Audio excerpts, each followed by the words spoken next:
Good evening, ladies and gentlemen. Welcome to the full match preview. Manchester United take on Phil Mitchell's Nottingham Forest. 4-4-2. No woke nonsense football. It's going to be compact. They're going to be hard to beat. And I imagine they're probably going to hit us on the counter-attack, lads. I've got Sam and Chivy alongside me to explain to everyone how we're absolutely going to maul Nottingham Forest and send all the fans crying on the way home. Confidence has never been higher, has it, lads, at the moment? Oh, come on, you've got. Come on, you can't stutter on that. We're winning games.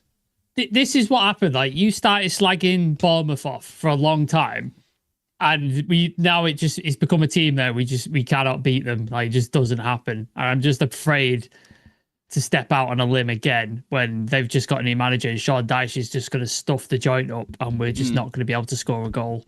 I've just got that weird feeling. I had a feeling you might say that, right? I had a feeling you both might be a bit apprehensive to kind of jump on it. I said the same thing for the Brighton game, how we're going to smash him, how we're going to win 4-1. No, you got that right. You got that. So the same thing for the Liverpool game. We're going to beat Liverpool. Not a lot of people are like, I'm not entirely sure. Just break this curse of not believing, and let's just go on a while. If it comes to the end, let's just enjoy it whilst it's happening. That's what I say, Chivy.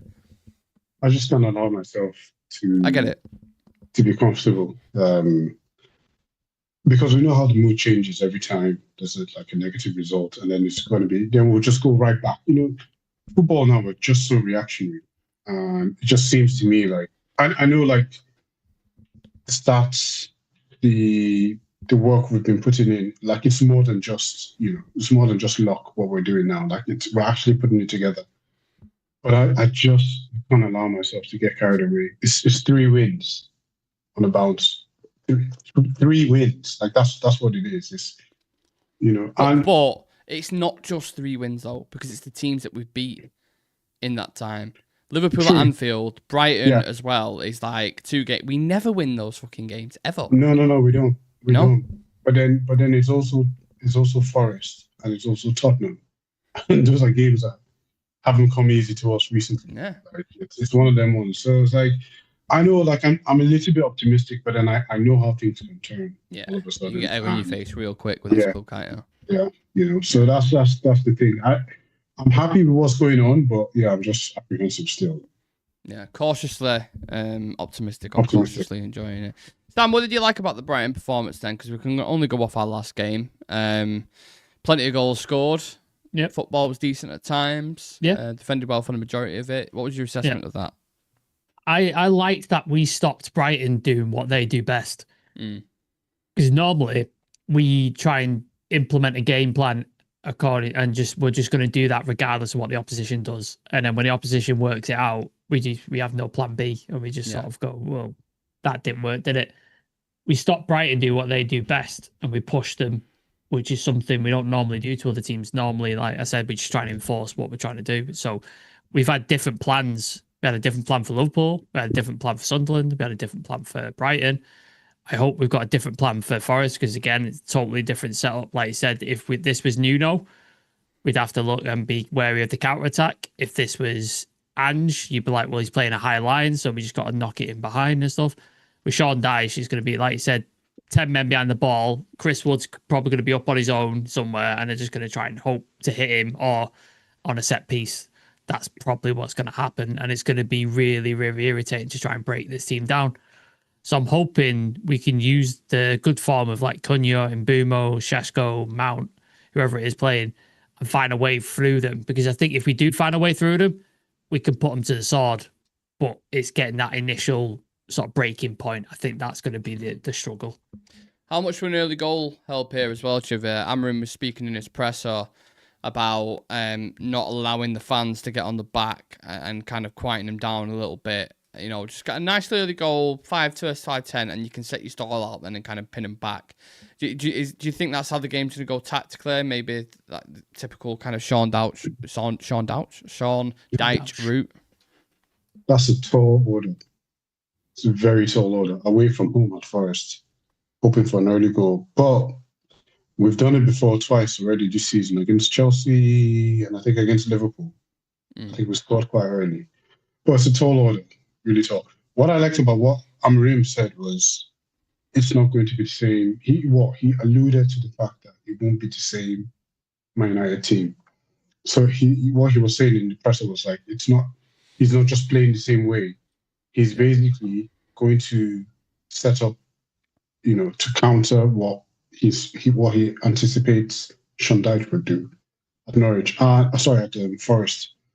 And that was one thing that really gave me a lot of, relief. Mm-hmm. Because, it tells me that he's actually thinking now. It's not just the same template. Because I always said I hated system managers.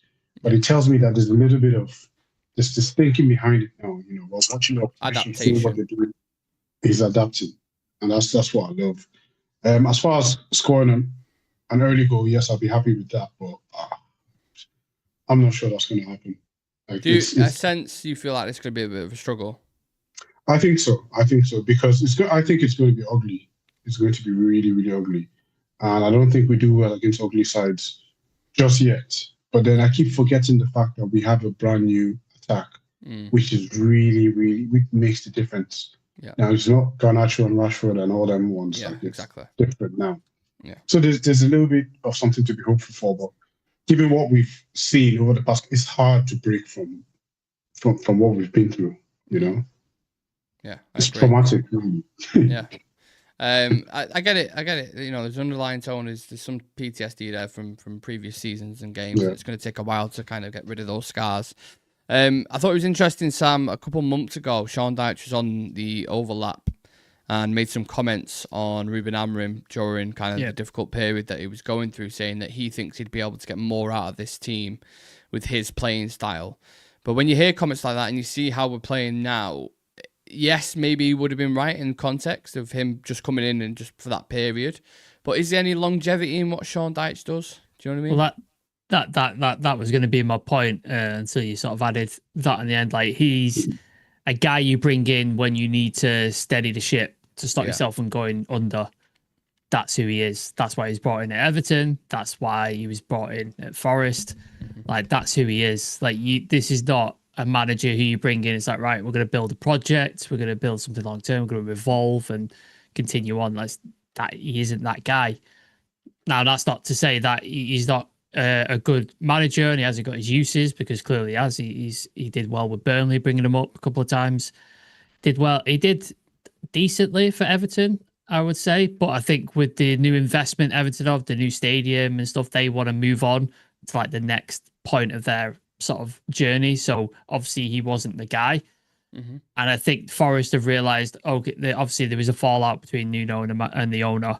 That's why he went. They brought in Ange for this attacking football, didn't win a game, and they've sunk to near the bottom of the table. And now they're like, we're in a relegation fight. We need to stabilise ourselves, stop us from going down, because they spent a load of money. They're in Europe, so we need to stop this happening. So they brought in a guy. They've pulled the life raft ripcord, haven't they? That's what they've done to stop themselves, and that's who he is. So I doubt he gets more than, if he keeps him up, he probably doesn't see next season, because Marinakis is that type of guy, isn't he? Like, he will go, right, we've stayed up, you can fuck off, and I'll go out and get whoever it is to bring in the summer, because he's just that guy. That's who he is. So as maybe he'd probably stem the tide for United. For like last year, we probably wouldn't look as bad as we did. But then what next? Like this year, we invested all these players. What do we do next? Has he got a plan B? Because I've not seen it. Like, I don't know what his other plan is. So, yeah, like you said, no longevity in Sean Dyche. It's interesting. Maybe the players feel like that as well. I'd love to speak to one of the Forest players now and be like, where's your head at? Because he was clearly happy under Nuno. They clearly was working under him. And for whatever reason, that relationship between him and Marinakis just completely fell apart. And once he said what he said in the presser, it was inevitable then that he was basically going to fuck off. Then Ange Postecoglou came in, and it was just, it didn't feel right. Even from outside looking in, the fans didn't rate him. Like, the players didn't seem to like gel with him right. It just never, ever seemed comfortable at all. And it always felt inevitable he was going to go. Now they've reverted back to type. It must be a loss of kind of belief or faith in the system whilst the players, and especially like Gibbs-white, who was going to go to Spurs or had a deal agreed, and then he was like, oh no, something's fucked up, and now he signed a new deal at Forest and all this kind of stuff. So it's been a bit of a shit show. For us too, are you expecting any kind of surprise inclusions? I mean, we've seen Leacher back in training. Mashrawi's been back for a bit. We haven't really seen him. Or are you expecting more kind of normality, similar side? Yeah, I don't think there'll be too many also changes. Excuse me. I think. So I watched the press conference, and he only mentioned, well, Leacher won't play, and he kind of alluded that Maguire might miss the game. It was kind of like touch and go to see how he whether he's fit enough to play. I don't anticipate too many changes, maybe one or two. I think the midfield stays the same. The wing backs probably stay the same, unfortunately, and I think it'll pretty much. I mean, the team picks itself now. Apart from maybe Cunha and Mount, or Sesko comes out and Cunha comes in, so something like that. But most of the side just picks itself where it is right now. And just speaking of which, actually, I just want to touch on the question you asked Sam earlier. Did you see how Sky tried to play Amorim against Dyche when he brought up? I've not seen it, but go on. Did you see? Yeah, they brought up Sean Dyche's comments, the comments you're talking about now. Yeah. And they asked Amorim that in the presser. Yes, and, I did see it. Yeah. And then Sky kind of made like a collage of them answering each other, but then it was all just respect between each other. And I thought it was really refreshing because it was almost like they baited Amorim to be like, he said he could be better than you, and Amorim was like, yeah, he's probably right. It's class. It was a class response from him. To be fair, the way he dealt with it. And I was just like, yeah, I love the way he's done that because he hasn't just gone with emotion. He's just being honest. I mean, I was really, really impressed with that answer. Yeah, you can't really fool Amorim, can you, in a presser? You can't. From what I've seen so far, I think he's dealt with the media really, really well, which is a crucial part. Before we talk a little bit more about Nottingham Forest, Sam, just a couple of stats. So Nottingham Forest have won their last 3 league games against Manchester United, last winning 4 consecutively between 1909 and 1910. Forest have lost. He was however, about for those games. I'm sure he remembers that in his pomp, having an ale at some Forest tavern in and a wench. And a wench, yeah. Nottingham Forest have lost 6 of their last 7 Premier League matches, including the last 4 in a row without scoring. Forest haven't lost 5 in a row since October 2022. From match day 3 onwards, only Arsenal have picked up more Premier League points than Man United, while United are the leading scorers in the division in that game with 14 goals. Only Erling Haaland and Salah have been involved in more Premier League goals in 2025 than Brian Mbeumo, who currently has 14 goals and 6 assists in a calendar year. He's been incredible, hasn't he, lads? Brian Mbeumo. I mean, what a fucking start. What a class player. And genuinely looking forward to seeing how this season pans out for him, because if he's starting off like this, we've got some player here for the next few seasons. So really excited about that. As for Nottingham Forest, Sam, 1 win in the last 10. Most of it due to Ange, in fairness, because we've already spoken about that situation. Technically, they're already in this kind of relegation battle, especially given the form of the promoted teams like Sunderland. How are you expecting a reaction from them in this game, or are you expecting more of the same from United? I think United, we should go in with a slight amount of confidence because the form that we're in, the games that we've won, and obviously the way Forest are playing. But you should expect what we just touched upon, the Sean Dyche model, like to the T. Expect difficulty, expect a low block, expect really be sort of find a way to score and get you break down that defence. Like, you're going to have to expect that, because if you're expecting what Brighton were quite open in the way they play, and you could press them because they play out from the back and all that sort of stuff, and you could pick them off. Liverpool, very similar. There's like opportunities because of the way they play. You're not going to get that with Forest. Like, they're just not, you're not going to get those opportunities. So you're going to have to find another way around it. So I think you need to go in with that thought. I think Forest would be really, really happy to walk away with a point on Saturday. Like, they'll take a point all day. If they can snatch a win, they're even better. But they'll set up shop to get a 0-0, and Sean Dyche will count that as a positive. So you've got to think, like you said, go early goal or find a way to break them down quickly, because if you don't, it's going to be a long day for us, I think. And they've got some talented individual players, haven't they, Civir? I look at someone like Elliot Anderson, someone who we've been linked with for the midfield position as well, someone who's completed the most passes in the opposition half and won possession most in the Premier League this season. Hugely impressed for England as well. Should we be looking at someone like this? Have you got an opinion on the player, or yeah? Nick, you know better than to ask me about position players. You know what? Halfway through that question, then I was like, "Yeah, I don't know why I've asked Chivy this one. I should have threw that one at Sam. I don't care. Yeah. No, To be honest, I don't care. I don't know them. I don't know. I'll be honest. I haven't really watched Forest recently. But I've heard a lot about Elliot Anderson. I've seen like YouTube comps. The quality that he has, yes, that's the sort of thing we're looking for, really. So yeah, I would imagine if he came in, you'd sort this up. But yeah, don't ask me about substitute players. Okay, so future reference, viewers watching, any other player, if it's not a United player, just basically. If he's not a United player or he's not Nigerian, Chivy has no idea. He doesn't know. Yeah, he doesn't care. Fair enough. Sam, Elliot Anderson, how do you feel? Should we buy him, or do you care?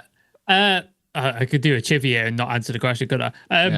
I think he's a good player, man. Like I like that he's sort of come up from nowhere. Like nobody really know who he was up until like last season, and he's sort of stamped his name as an English player as well. Like who knew? Like there was hiding English players, and he's a top midfielder, and he's being compared to like Sir Adam Wharton, who we don't know all about. He's in Carlos Baliba, that kind of stuff. So he's clearly in very talented territory. He got his first England call up. He was arguably the best player when he got his cap. Yeah. So 2 man of the match stood out there. I think. Yeah, good man of the match. Like you said, passing range, especially in the final third, is fantastic. He's a bit physical as well. He's got a bit of aggression. He's young as well. I think he's only like 23, 24. Yep. So yeah, he's got all the attributes that United will want. If like, especially we're looking at midfielders, I'd imagine Forest would want a lot of money for him. I'm not sure of his contract status and all of that, but yeah, he's an exciting player, and yeah, we'd need to shut him down in the game to make sure he can't have an impact. Obviously, they've got a few others in there. You've got Morgan Gibbs-White, who's an extremely effective player. You've got Hudson-Odoi. Chris Wood's not found his scoring feet as of late. He's been a bit quiet, which I think he started off decent. I think he got a couple of goals. And they've got some very good defenders as well, Forest, and the keeper is decent as well. So yeah, they've got some good players, man. Like they definitely should be doing a lot better than they are. And Elliot Anderson's probably a big part of why they aren't like absolutely getting battered at times. But yeah, they should be doing a lot better. And it's just a shame that Nuno and the owner fell out, because I think they could have done bits this season with Nuno. I really do. Is this Sean Dyche's first game? No, at home game it is in the league, I think. Yeah, he's had an away game, and then he played in the not the Europa League, Porto. Yeah, so they beat Porto, but I think a couple of them was penalties or something. They lost to Bournemouth 2-0, made a couple of mistakes in that game. Yeah, and I think that's it potentially. Yeah. So it's not been all plain sailing. This is why I was talking about the narrative of like getting a reaction, maybe City ground, that kind of thing. But the league in general is up and down, as we know, lads, at the minute. I'm looking at the fixtures this weekend, Chivy, and I know you don't want to look too much at the league table, but you've got Spurs playing Chelsea, Liverpool playing Villa, Bournemouth playing City, and Sunderland, who were, of course, in 4th place, playing Everton. Yeah. You go there and get another, you steamroll Forest there. I mean, like, you're right up there in the mix with people near the top. Well, I did look at the table, and the fixtures as well, and it's crazy. We could be second, quite possibly. We could actually go second if we win this game. And I know, I've been a bit cautious, but it's a winnable game. We can. It's a winnable game. We can actually go and win. And if he's adapted, as he alluded to, and if we show some pragmatism during the game, I think they can be got at. Especially when you look at the way we play in the midfield. Like, I remember looking at Declan Rice, Zubimendi, and I think it was Merino that we faced against Arsenal. And I was worried about how our midfield was going to stack up against them. And I don't think Casemiro broke a sweat in that game until he came off. It's just the way we play. Like, we don't hang about with the ball too much, right? And we just kept them. They were running in circles. We had the better midfield on that game. Well, in that game, against Fulham, we had the better midfield until it changed, and then Fulham got back in the game. So like, I'm cautiously optimistic about this one, but I just don't want to give in too much into it. But I think it's winnable, and I think if the players are as focused as they look during training, and we're building momentum now, if we also need a little bit of luck, we can actually see ourselves second place going into play Tottenham. Well, let's talk about. Sorry, let's talk about ones to watch then, because that can kind of relate to how this game's going to pan out. Sam, give me one from Nottingham Forest and one from United. Who you think is going to be important in this game? I think obviously we just touched on Elliot Anderson, but I think Gibbs-white as well. He seems to be their sort of talisman. Obviously, they signed him to a new deal, like you mentioned before. He was supposed to go to Spurs, and then there was that weird hostage video with him and Marinakis where he's going, "I'm really happy to be here." Yeah, and it's just like it's like reading off a teleprompter. Yeah. Do you remember the Simpsons where Tom Jones comes out of the thing and Smithers has got the gun at his back and he's like, "Just wave at the people," like that. That's basically what I felt like that was happening. So, yeah, he's a dangerous player. He's aggressive. He's quick.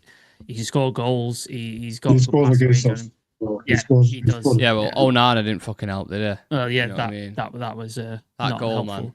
Honestly, he's obviously he's rated highly because Spurs were interested. I'm sure were City interested the season as well. Like they were really close. He was really close to winning this season. Yeah, like he's a top player, so I worry about him. So he's got to be stopped, especially if they get on the ball and start passing it about. Like he's a worry. For United, I think you got to look at Brian Mbeumo, aren't you? Like he is on fire right now. He is ridiculously good. His touch, his ability to run the channels, his passing as well, his crossing, like he's exchanged with Ahmad as well. Like one of them goes forward, one of them will cut inside, and vice versa. It seems like he's developing a good relationship with Bruno. Shesko understands Cunha a bit more. Like he seems like he's coming to life now. So I think he's going to be integral to this and definitely I don't know who plays it, their fullback on that side, but like if he can get at him, he'll cause problems. Do you know what I love about Brian Mbeumo? He is chivvy as a player. He's just so like nothing phases him. He just seems so on the pitch. Like you see that Cunha who gets a bit heated in it, or he's just so placid and just gets on with the game. And nothing throws him off his game. I've never seen him in like a rut or anything at the minute. Maybe Brentford a little bit potentially, but he's been unbelievable. That was the whole squad at Brentford, so you can't really pin it on him. But yeah, and Mbeumo, like these are the type of opposition that is, he has good games against, like your Forest, your Wolves, those type of games. And I think that's the reason why we bought him. He's not a diva. He's one of them ones that he's been through. Like, did he come up with them or did he come from France? I can't remember. So he bought him from Troyes for 5 million Brentford, but I don't know. I'm pretty sure that's whilst he was in the Championship when they bought him. Yeah, he was in. Was he in like the second division, France or something? I think so. Yeah. Like what a buy that is. Yeah, players with that sort of background, they have the temperament to deal with these kind of situations and these type of teams, and that's a huge plus for us as well. But then I think this is the game where we'll have one of them unsung heroes, sort of, score like I don't know. Yeah, maybe Ahmad gets his goal now. De Ligt might get a goal. Yoro might get a header. One of them ones. Dalot might just fuck up the whole game, but then put a cross in. We have to get a dig in for Dalot, don't we? Just yeah. No, I'm with you on that though. They actually conceded a set piece against Bournemouth. It went all the way in. So Tavernier crossed it, and it literally went. They crossed like. I saw that. Got hands to it, and it just went in. Yeah. I saw that. Like us, basically, when Cunha did it to us. Do you guys know why Dalot's playing over Dogu now? I don't know. I really, really don't know. I mean, yeah. When you're winning, not many people notice it as much, do they? When you're losing, that's when people go, "Why the fuck is Dalot starting at left wing back, mate? Like, what's going on?" Still, nobody's asked him about the centre backs. Why he rotates centre backs on? I don't think he's done it as much. I might be wrong, but he did it against Brighton. As many as do you remember the Brentford game? Oh, the Brentford one was just insane. That was insanity. What the fuck? You go left wing back, Mount. Xerxes, you go in the middle. And Mbeumo dropped a wing back. Like, what the fuck is going on here? Yeah, Yeah. like every game he's just like he takes 2 centre backs off and then brings 2 on. Like I just don't, Yeah. I don't get it. I really don't. All right, let's do a quick fire round then. Will both teams score, lads? No, No. What's more likely, us getting top 4 or Forest to get relegated? it's a toss up, isn't it? That's why I asked it. Difficult question. I'd say Forest. Ooh, Yeah, I'm gonna go with that as well. interesting. Okay, same question to the chat as well. If you're watching this live or watching it later on. Name 3 players who have played for both clubs. Keane. Roy Keane. Dennis Irwin? No? You said something then, Sam, but I didn't hear you. Oh, He Elanga. said Roy Keane. Elanga, yeah. Yeah. Elanga's one of them. You've got one more big striker for United. 2 big strikers for United, to be fair, have played for Nottingham Forest. Strikers. Sheringham? Yep, Teddy Sheringham is one of them. There's another one, there's a bigger one who's played for him Andy as well. Cole. Did he Yes, play for Andy us? Cole's Yeah. another one as well on top of it. Yeah, correct. And Lingard as well. I can't remember Lingard going now. Oh Like a yeah, short- he went. He was after when He his did. contract was up, and West did. Ham offered him a multi-year deal, but Forest offered him 1 year, but with a load Ah. of money, so he Yeah. went there. I couldn't remember that. I remember the West Ham one because he did quite well there, Yeah. didn't he, when he went Yeah, yeah. initially? I can't remember the rest of him. Who gets player of the match for you guys tomorrow? Saturday. Cunha. I think a defender. Don't know why. Yeah. I think so. I'm going to go delete. Same. I'll go delete. Right, let's see who's starting 11s on the screen. Chive, yours is up, mate, if you can remember what you said. If I can remember. Yes. Well, obviously Lamans, Euro, Delict, and Luke Shaw, just because of availability. I think Maguire's injured. Lissandro isn't back, so back really picks itself. I think I went for Dallo and Ahmad at wing back. Mm-hmm. You really Just like because.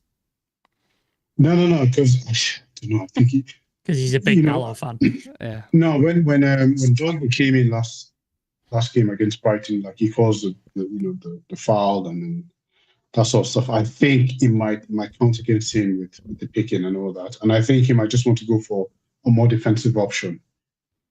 Defensive. And then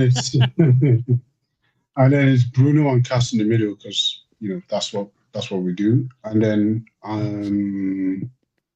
did I go for Mount, Cunha, and Never Mbeumo? do a prep talk in a squad dressing room, Chive. Right, Casemiro, Bruno, you're going in the middle. Who's in the because team that's what we 11? do. I Yeah. can't remember. Can't remember a bit. Bruno, Cass, you sit in the middle because that's Yeah. what we do. You two, you sit up front if you fancy it, no problem. Like, Well, what, was I supposed to give like an analysis on?